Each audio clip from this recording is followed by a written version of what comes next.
Okay, this is a Hardway Garage, January 7th, 2026.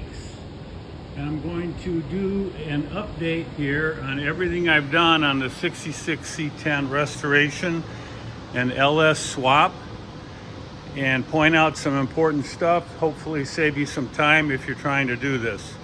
There are several ways to do what I've done. I think mine has worked out pretty well. So we're going to start here in the back, in the gas tank. I use the Tanks Incorporated tank that comes with the sender and the fuel pump for the 5.3 LS engine. And as you can see, we welded some studs in the frame there. Tank came right up in here and fit perfectly. Just had to remove one brace here, which I think was just for the spare tire carrier. As far as fittings go, I tried the braided lines, got frustrated, a lot of extra work, didn't seem to work that well, so I just used the fuel injection hose and what's called a push lock fitting. And if you soak the end of the hose in warm, really hot water ahead of time, it pushes right on there. These clamps are probably optional. I just put them on there for looks and just some extra support. So obviously line to the engine, vent, which ends up over here, and return line to the tank from the engine. Drive shaft. This is a one-piece drive shaft. I bought it from a guy who had a bunch of drive shafts. He said it was probably from a early 2000s Chevy long bed. Not sure of that, but here's your configuration. I'm not going to go into details here, but my shaft is 69.5 inches end to end. And there's the U-joints you need on each end of a shaft to go to the 4L60E yoke. Okay, it's a 12-bolt GM rear end. I've rebuilt the whole suspension on this like factory. Let's go around to the front here real quick. There's the engine. It's out of a 2000 Silverado. New alternator, power steering. Basically, this truck has original factory power steering, which uses the RAM system. If I can get a picture of it under here, you can see it. It's the same system some of the older Corvettes use. To get the pressures right for that, you got to revalve what's coming out of this LS pump. And there's a company that sells different valving things that get that pressure and volume just right for that RAM system. Brakes. Bought this on eBay.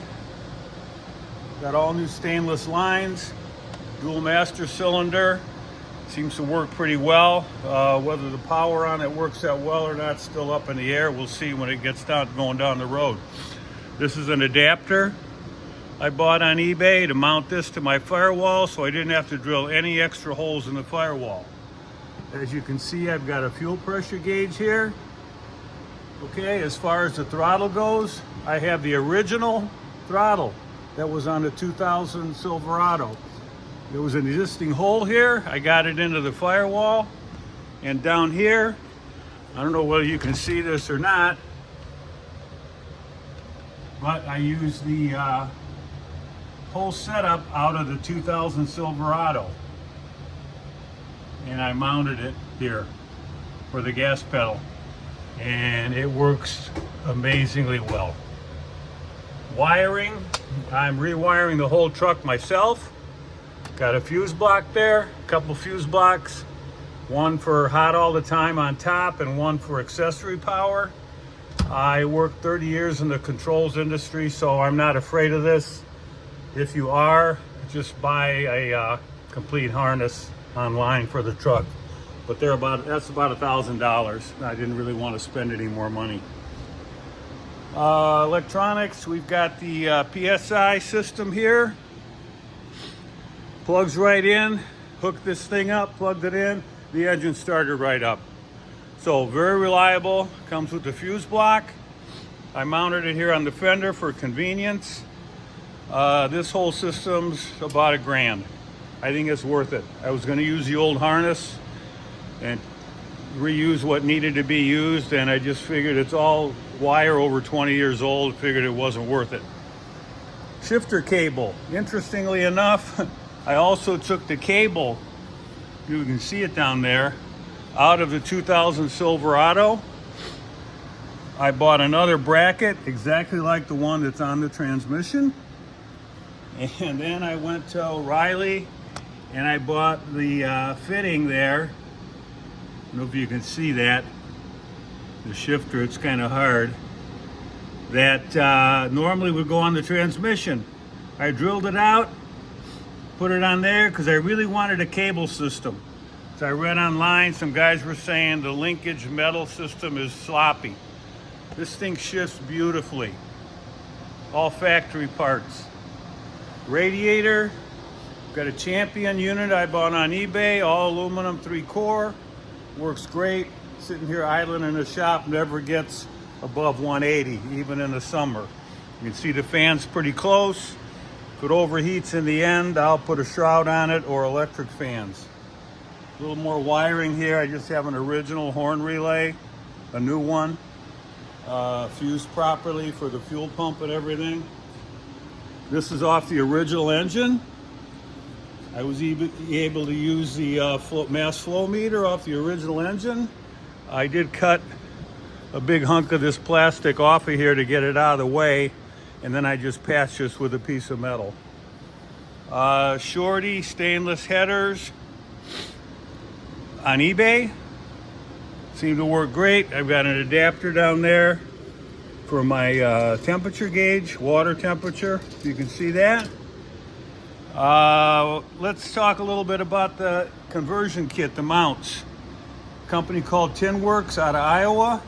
Cross member, saddle mounts. Worked great. And the beauty about this kit, it allows you to use the factory air conditioning compressor in its factory location, which is right down here. I had it on here and I took it off because I found out the compressor was seized, but it does fit. Belts all work, fits in the frame here nicely. Probably have to make some custom hoses, but that's not a problem. This truck had factory AC, and you can see even at the factory, when they were putting AC in these trucks, it's just a matter of a sawzall. So I think that's about it. I used all Moog suspension parts, rebuild the suspension pretty easily. I'm going on to the body now. And I'm going to look underneath here. I'll show you my exhaust system. There it is.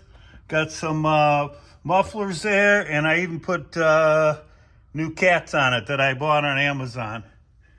So, say what you want about Amazon. At least if you buy stuff and it doesn't work, you can easily send it back. So, that's about it. I hope to get the fenders on here in the next few weeks. And then I'm thinking about a paint job. So I really appreciate you watching. One more thing here, this steering box, I sent it off to Lair's up Wisconsin or Minnesota, and they rebuilt it, sent it back, because I really wanted everything down here to be all new. No slop in the steering or anything. So, okay, that's about it. I appreciate you watching. I've got a YouTube channel, Hardway Garage. Check it out. We got a lot of other stuff on there, but hope that helps. Thanks. Have a good day.